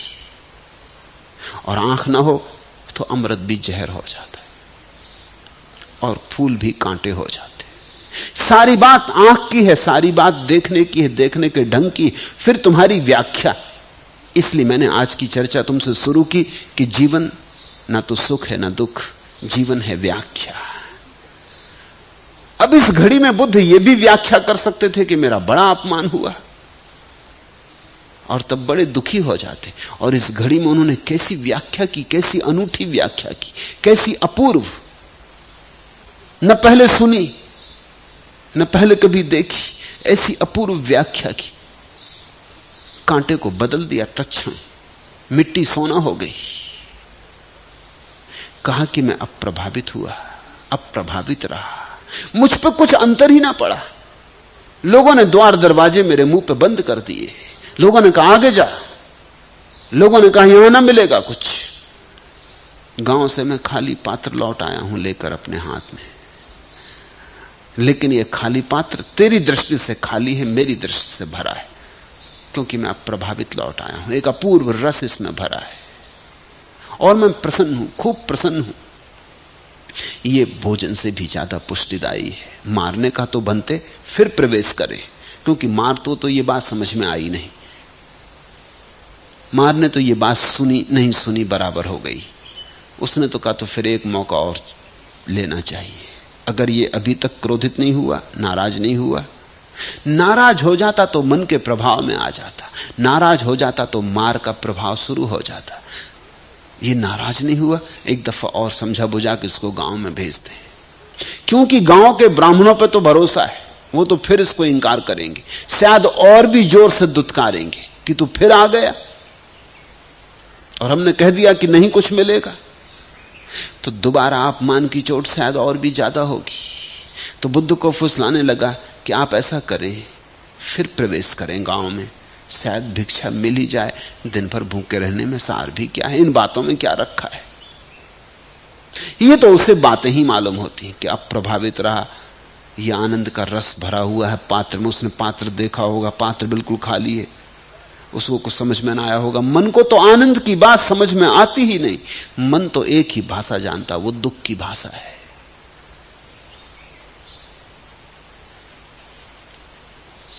बुद्ध ने कहा नहीं, जो बात गई सो गई।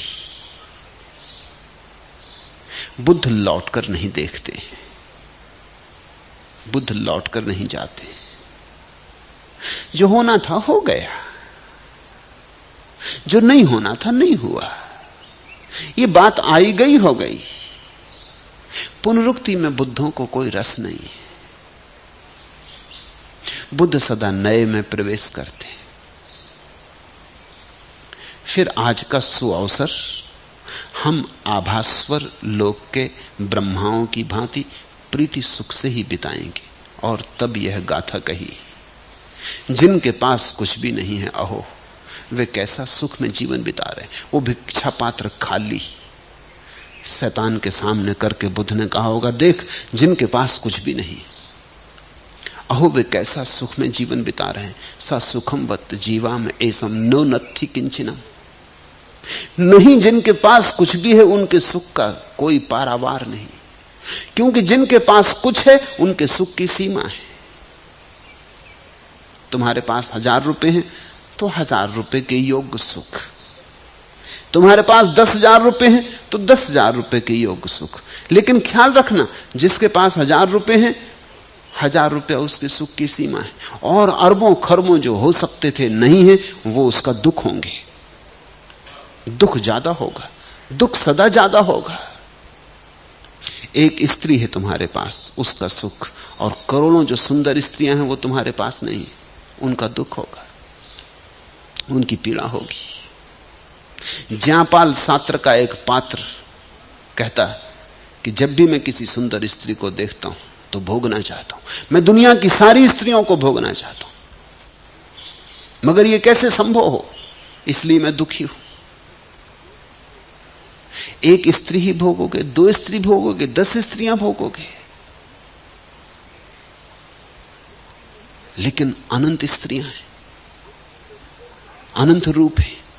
वो जो तुम नहीं भोग पाओगे उनकी पीड़ा तो पीछा करेगी। कितना धन इकट्ठा करोगे, बहुत रह जाएगा जो नहीं इकट्ठा कर पाए। पूरे पृथ्वी के मालिक हो जाओ तो चांद तारे रह जाएंगे, अनंत अनंत चांद तारे, उनकी मालिकियत हमारे हाथ में नहीं। फिर दुख होगा, अभाव पकड़े रहेगा। इसलिए बुद्ध के सूत्र को समझना, सुसुखम वत जीवाम एसम नो नत्थि किंचनम। उसके सुख का क्या कहना, उसके सुख की कोई सीमा ही नहीं। जिसके पास कुछ भी नहीं, जिसके पास कुछ भी नहीं है, उसकी सुख की क्षुद्र सीमा टूट गई, उसका सुख विराट हुआ। और जो कुछ भी नहीं में राजी हो गया, फिर उसको दुख कैसे हो सकता है। यही भिक्षु का अर्थ है, सन्यासी का अर्थ है, ना कुछ में राजी हो जाना, ना कुछ में परिपूर्ण रसमग्न हो जाना, खाली भिक्षा पात्र को रस भरा देख लेना। स्वामी राम अमेरिका गए, वो अपने को बादशाह कहते थे। था उनके पास तो कुछ भी नहीं, 2 लंगोटियां थी, एक भिक्षा पात्र था। अमेरिका में किसी ने पूछा कि और सब तो ठीक है आप जो कहते, मगर ये अपने आप को बादशाह कहना, ये जरा जस्ता नहीं। आपके पास कुछ है तो है ही नहीं, ये 2 लंगोटी और एक भिक्षा पात्र। राम ने कहा, इन्हीं 2 लंगोटियों और भिक्षा पात्र के कारण मेरी बादशाह थोड़ी सी कम है, जरा सी कम है। ये 2 लंगोटी और ये पात्र जरा सी अटकी। मैंने तुमसे पीछे कहा ना, डायोजनीज नग्न रहने लगा, सिर्फ एक भिक्षा पात्र रखता था। एक नदी पर भागा गया, पानी पीने को नदी से पानी भरा, और तभी एक कुत्ता आया और भागा हुआ पानी में छलांग लगा के डायोजनीज से पहले छलांग लगा ली। डायोजनीज तो अपना बर्तन साफ करके पानी पीने की तैयारी कर रहा था, उसने पानी झटपट पिया और जाने लगा। डायोजनीज ने तो पात्र फेंक दिया नदी में, पकड़ लिए कुत्ते के पैर की, गुरुदेव कहां जाते हो। कुत्ता भी चौंका होगा कि मामला क्या है, और डायोजनीज ने कहा खूब याद दिलाई, खूब वक्त पर आए। मैं नहा कि ये बर्तन घिस रहा। तुम जब बिना बर्तन के जी सकते हो मजे से, तो मैं क्यों नहीं जी सकता? उसने बर्तन फेंक दिया नदी में। उस दिन डायोजनीज ने कहा कि मेरी बादशाहत पूरी हो गई। एक छोटे से पात्र से थोड़ी सी अटकी थी। राम ने कहा ये 2 लंगोटी और ये भिक्षा पात्र थोड़ा सा, बादशाहत में कमी। लेकिन अर्थ समझना, बादशाह वही है जो ना कुछ में भी आनंदित है, क्योंकि ना कुछ की कोई सीमा नहीं है, ना कुछ असीम है, ना कुछ का कहीं अंत नहीं है, ना कुछ में सब आ गया। राम ने और एक जगह कहा है कि जिस दिन मैंने एक घर छोड़ दिया, सारे घर मेरे हुए। एक छोटा आंगन छोड़ दिया, सारा आकाश मेरा हुआ। तुम ख्याल रखना, एक तरफ से सन्यासी भिक्षु हो जाता है, एक तरफ से स्वामी हो जाता। इसलिए हिंदुओं ने उसे स्वामी कहा है, बौद्धों ने भिक्षु कहा। दोनों बातें सच है। भिक्षु होकर स्वामी हो जाता है। बौद्धों ने भिक्षु शब्द चुना, वो भी ठीक है, क्योंकि सब कह देता मेरा कुछ भी नहीं, अब मैं ना कुछ में जीऊंगा। और हिंदुओं ने स्वामी शब्द चुना, क्योंकि जो ना कुछ में जीता उसकी मालकियत पूरी हो गई, वो सम्राट हो गया, वो स्वामी हो गया। सुसुखम वत जीवाम एसम नो नत्थि किंचनम। जिनके पास कुछ भी नहीं, अहो वे कैसा सुख में जीवन बिता रहे हैं। बुद्ध ने कहा तू देख पागल, तू नाहक दुखी हुआ जा रहा, खुद भी दुखी होता, दूसरों को भी दुखी करता। इधर हम हैं कि बड़े सुख में जी रहे हैं, सुख रूप होकर विहर रहे हैं, हमारे पास कुछ भी नहीं है। ये भिक्षा पात्र देख बिल्कुल खाली है, यही खालीपन हमारा सुख है। इसलिए बुद्ध कहते हैं शून्य समाधि है। जब तुम भीतर भी खाली हो जाओगे, कोई विचार ना बचा, कोई वासना ना बची, कोई आसक्ति, कोई आतुरता ना बची, जब भीतर भी भिक्षा पात्र खाली हो गया, तो वहां भी समाधि का सुख झरने लगेगा। जो शून्य हो जाता है उसमें पूर्ण उतर आता है। आभास्वर के देवताओं की भांति हम भी प्रीति भोजी होंगे। प्रीति भक्खा भविष्य सामदेवा आभस्सरा यथा। अब तो आज का दिन ब्रह्मा की तरह बिताएंगे। ऐसा स्वर्गीय दिन तूने जुटा दिया, मार, तेरा धन्यवाद। तू भी सफल हुआ, हम भी सफल हुए।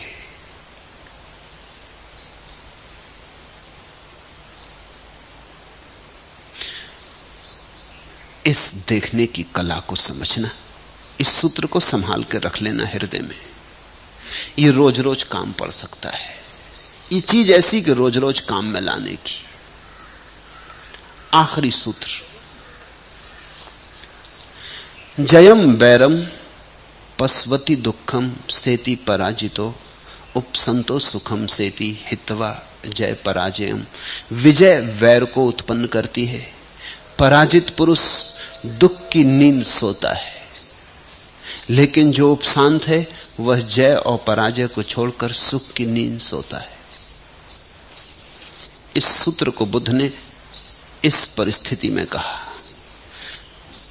कौशल नरेश प्रसेनजित काशी के लिए अजातशत्रु से युद्ध करने में 3 बार हार गया।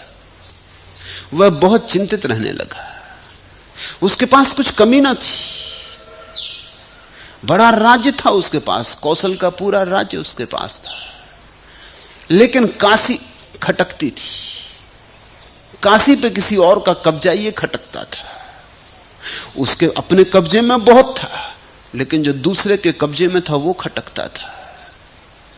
3 बार उसने हमला किया काशी पर और तीनों बार हार गया। बहुत चिंतित रहने लगा। जब तीसरी बार भी हार हुई तो बात जरा सीमा के बाहर हो गई। उसके दर्प को बड़ा आघात पहुंचा। वो सोचने लगा, मैं दुग्धमुख लड़के को भी ना हरा सका, ऐसे मेरे जीने से क्या। और अजातशत्रु अभी लड़का ही था, अभी उसकी कोई खास उम्र भी ना थी, और उस लड़के से बार बार हार जाना पीड़ादायी हो गया। तो उसने सोचा कि मैं दुग्धमुख लड़के को भी ना हरा सका, तो फिर मेरे ऐसे जीने से क्या, इससे तो मौत ही भली। ऐसा सोच वह खाना पीना छोड़कर बिछावन पर लेट गया। लेकिन तब भी निद्रा कहां, शांति कहां। ऐसे कहीं शांति आती, ऐसे कहीं निद्रा आती। आत्मघात करने को उत्सुक आदमी कहीं शांत हो सकता है। उसकी नींद भी खो गई, वो करीब करीब विक्षिप्त हो गया, वो असह दुख में डूब गया। भिक्षुओं ने इस बात को भगवान से कहा। बहुत दिन से प्रसन्नजित आया नहीं तो भिक्षु चिंतित हुए। कभी कभी भगवान को सुनने आता था, सुन के भी कहां लोग सुनते। प्रसन्नजित उन्हें सुनने आता था और फिर भी ये दौड़ जारी ही रही। तो भिक्षुओं ने कहा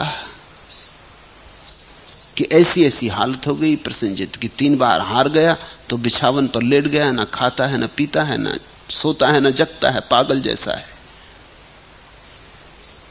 भगवान बोले, भिक्षुओं, न जीत में सुख है, न हार में, क्योंकि दोनों में उत्तेजना है। उत्तेजना में कहां शांति, कहां सुख। व्यक्ति जीतते हुए वैर को उत्पन्न करता है और हारा हुआ भी सुख से सो नहीं सकता। तब यह गाथा कही। विजय वैर को उत्पन्न करती है, क्योंकि जिससे तुम जीते हो वो बदला लेना चाहेगा, जिससे तुम जीते हो वो तैयारी करेगा, वो तुम्हें हराएगा। और फिर जिससे तुम जीत गए हो उसके साथ तुमने जो गहरी शत्रुता मोल ले ली, उसके प्रतिकार का क्या करोगे? चिंता पकड़ेगी, हमला करेगा, प्रतिशोध लेगा, क्या करेगा?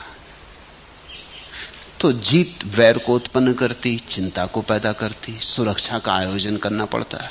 फिर पराजित पुरुष अगर जीत ना हो, हार गए तो भी सुख नहीं है, क्योंकि पराजित पुरुष सुख की नींद कहां सो सकता है।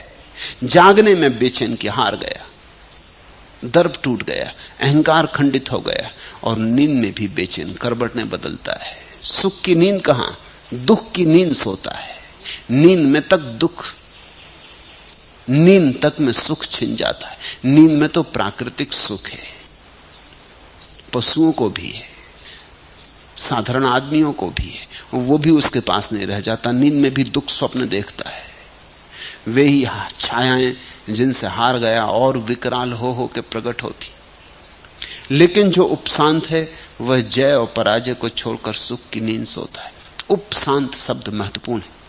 उपशांत का अर्थ होता है जिसके जीवन में कोई उत्तेजना न रही, न जीत की इच्छा, न हार हो जाए तो कुछ परेशानी। जीत की इच्छा छोड़ दी जिसने, और अगर हार भी हो जाए तो उसे परम भाव से स्वीकार कर लिया जिसने, ऐसा व्यक्ति उपशांत, और उपशांत ही आनंदित है। अब हम इस कथा को थोड़ा समझें। कौशल नरेश प्रसेनजित काशी के लिए अजातशत्रु से युद्ध करने में 3 बार हार गया। वह बहुत चिंतित रहने लगा। आदमी 1 बार में नहीं जागता, 2 बार में नहीं जागता, 3 बार में नहीं जागता। 3 प्रतीक है। 3 बार हार गया। 3 प्रतीक है कि अब बहुत हो गया, आदमी बिल्कुल मूढ़ होना चाहिए। बुद्ध अपने शब्दों को 3 बार दोहराते थे। वो किसी को कुछ कहते तो कहते सुना, वो कहता हां बनते, वो फिर कहते सुना, हां बनते, वो फिर कहते सुना, हां बनते। वो 3 बार दोहराते। वो कहते कि लोग इतने मूढ़ हैं कि 3 बार में भी नहीं सुनते। 3 बार हार गया, फिर भी उसे समझ ना आई कि जीत में कुछ रखा नहीं। जीत से केवल हार हाथ में आ रही, यह समझ में ना आया। जिसने सफलता चाही उसको असफलता हाथ आती, लेकिन समझ में नहीं आता। जिसने धन चाहा वो और भी भीतर निर्धन होता जाता है, यह समझ में नहीं आता। जिसने सम्मान चाहा सब तरफ अपमान होने लगता है, यह समझ में नहीं आता। बार बार होता है फिर भी समझ में नहीं आता। आंखें हमारी बिल्कुल बंद है। बिजली कौन कौन जाती फिर भी हम देखते नहीं। 3 बार हार गया प्रसेनजित, चिंतित रहने लगा। जीत की आकांक्षा के कारण हार पैदा हो रही ये तो न देखा, उल्टी चिंता रहने लगी। चिंता क्या? चिंता यह कि मैं दुग्ध मुख लड़के को भी हरा ना सका। ऐसे मेरे जीने से क्या? जैसे आदमी के जीने का इतना ही अर्थ है कि जीते। कुछ लोग हैं जो इसलिए जी रहे हैं कि जीतो, जीत जीत के मर जाओगे। जीत से होगा क्या? जीत से जीवन का संबंध क्या है? और जहां जरा हारे कि आदमी मरने की सोचने लगता। मनोवैज्ञानिक कहते हैं कि ऐसा आदमी खोजना कठिन है जिसने अपने जीवन में कम से कम एक बार आत्महत्या की बात न सोची हो। न की हो यह दूसरी बात है, लेकिन न सोची हो ऐसा आदमी खोजना मुश्किल है। और अनेक लोग कोशिश भी करते हैं, सफल नहीं होते यह दूसरी बात है, लेकिन कोशिश करते हैं। तुम्हारा जीवन बस जीतता चला जाए तो ठीक, हारे कि बस मरने का मन होता है, जरा सी हार कि बस मौत, तो तुम्हारे जीवन का मतलब क्या है? सिर्फ जीतना और हारना। हम छोटे बच्चों की भांति हैं,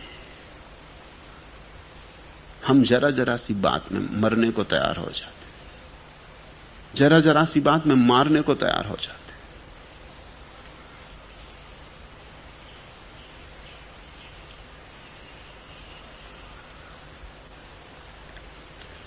सोचने लगा मर ही जाऊं।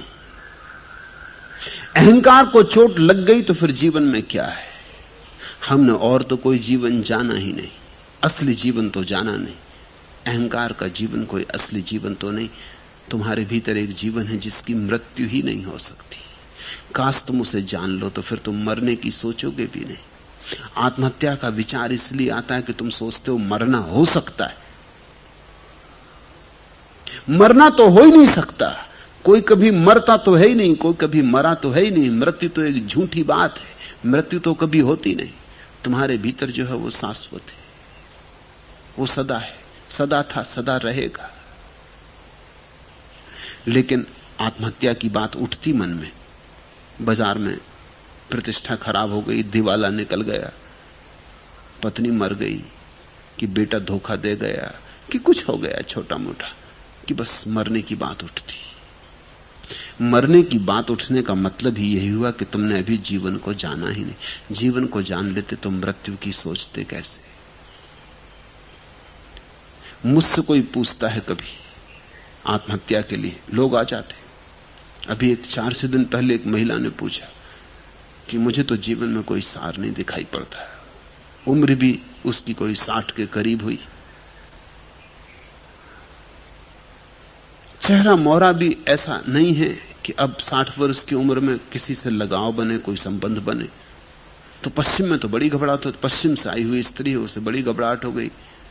पति ने तलाक दे दिया, बच्चे सब बड़े होके अपनी अपने दुनिया में चले गए। अब कोई उसकी तरफ देखता भी नहीं, तो वो मरने की सोचती। 2 बार उपाय भी कर चुकी, नींद की दवाएं खा ली, बामुश्किल बचाई जा सकी। वो मुझसे पूछने लगी कि मेरे जीवन में सार भी क्या है, मैं मर ही जाऊं। मैंने उससे कहा कि तू कोशिश कर, मर तो सकती नहीं, लेकिन मैं तुझसे एक बात कहूंगा कि पहले जीवन को तो जान ले, फिर मर जाना। अभी तो जीवन जाना भी नहीं है और मरने की तैयारी करने लगी।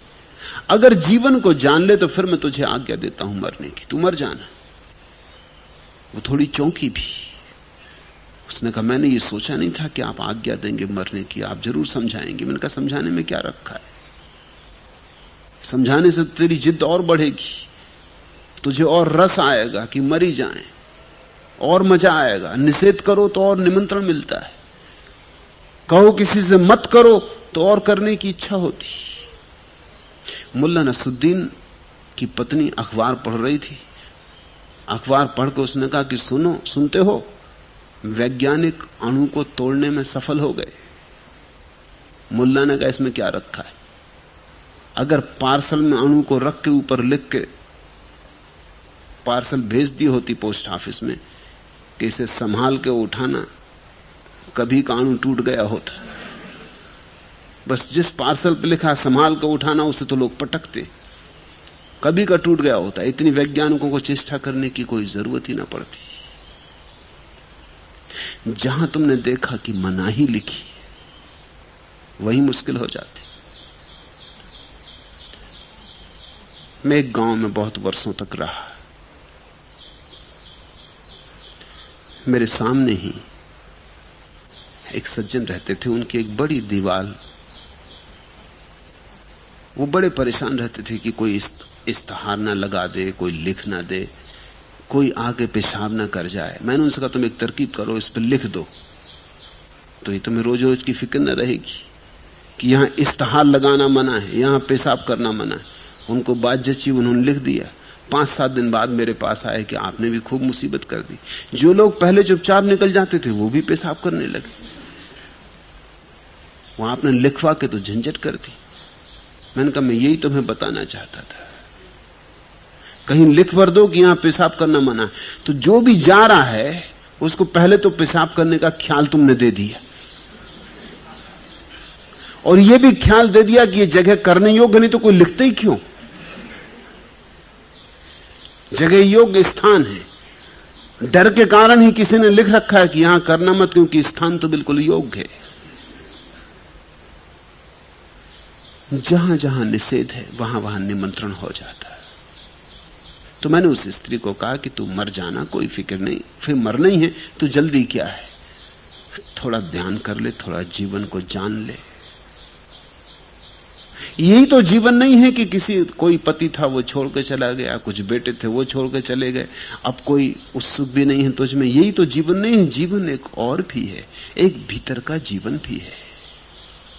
थोड़ा उसका स्वाद ले ले, फिर मर जाना। क्योंकि मैं जानता हूं जिसने उसका स्वाद ले लिया वो तो जान लेता है कि मरना तो हो ही नहीं सकता, असंभव है, मृत्यु तो घटती ही नहीं, जीवन शाश्वत है। सोचने लगा कि अब मर जाऊं।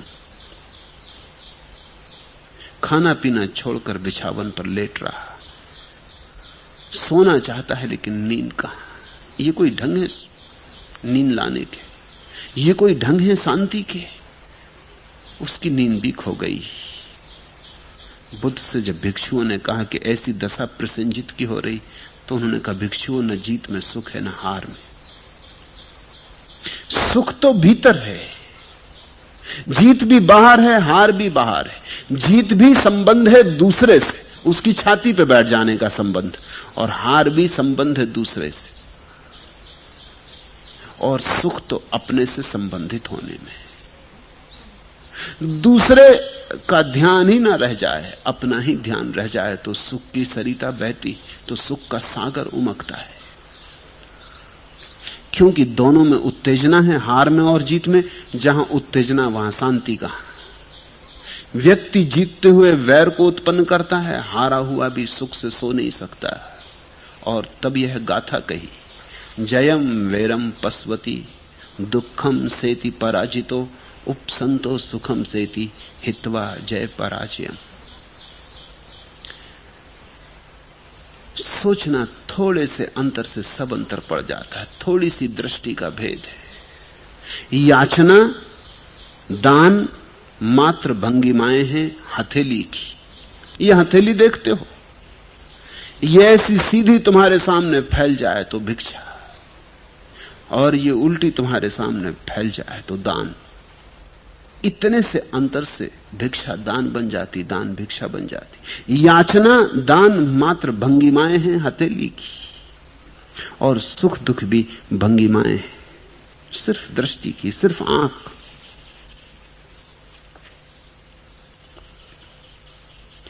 अंतर है नीड़ और पिंजड़े में इतना ही कि एक को बनाया है तुमने, दूसरे को तुम्हारे लिए किसी और ने।